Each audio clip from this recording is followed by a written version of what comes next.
Vamos falar hoje sobre um tema bastante pontual, essa questão da orçamento público, né?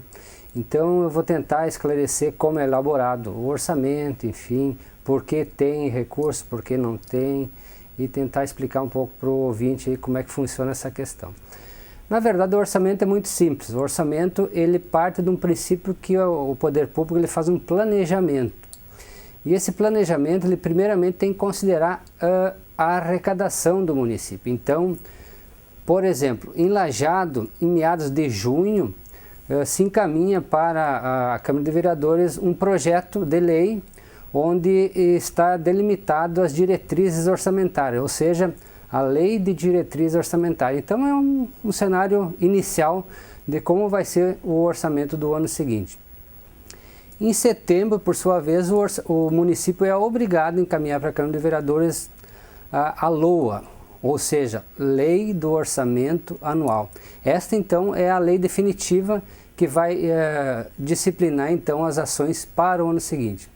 Então o orçamento então nada mais é que um planejamento. Então veja a dificuldade de se planejar praticamente um ano antes o que vai acontecer no ano seguinte.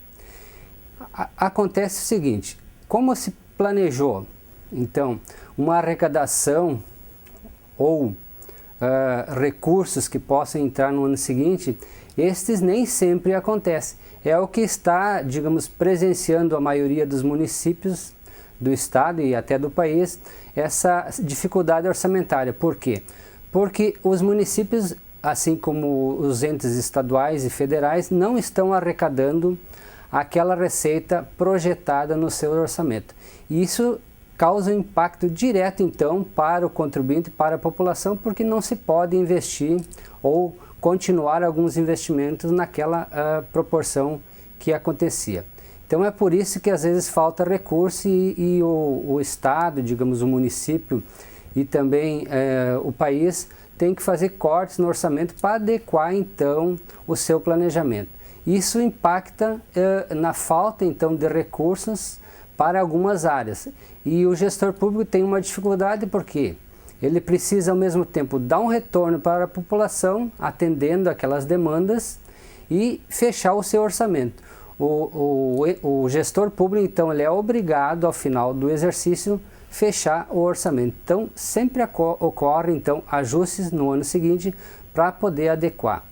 Então alguns municípios, dependendo do porte, enfrentam maior ou menor dificuldade. Por quê? Ou porque não arrecadam impostos local no município, né? Então arrecadação própria, ou porque não ocorrem alguns repasses dos outros entes, no caso estadual e federal. Era isso por hoje.